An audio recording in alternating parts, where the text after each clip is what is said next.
And now political analyst Joe Heim from UW-La Crosse joins us tonight with more on this crowded, still crowded presidential field. Thanks for joining us tonight.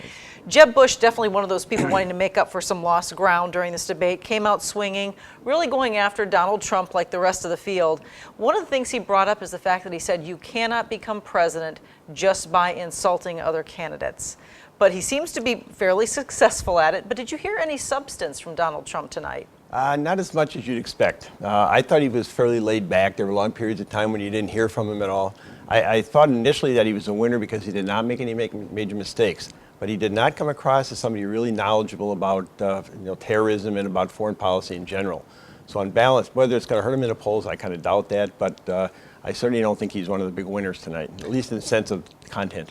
The candidate spent a lot of time on foreign policy and this notion of regime change and Assad as the leader. Are we safer now with him as a leader, or should he be ousted? The candidates don't seem to agree a lot on this, do they? I agree with that. Yeah. I agree that there is clearly a lot of difference of opinion about how to deal with Assad, Syria, Iraq, ISIS.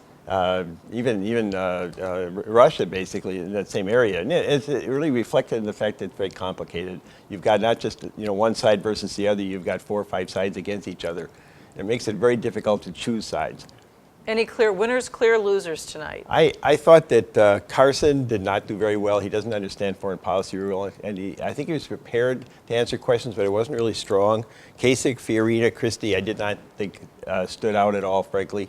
I thought Bush did a little bit better, but whether it's going to help him when you're down at 2 or 3%, I'm not really sure. Ted Cruz and particularly, I think I would say Marco Rubio came across very knowledgeable on foreign policy. If I had to pick a winner, I'd say Ted Cruz to some degree, and Marco Rubio, especially Rubio. Yeah, and any serious missteps that you saw? No major missteps. What was interesting about this debate, this is number 5, they're getting used to each other a little bit, but there was a lot of interaction on policy differences. That's what distinguished this debate.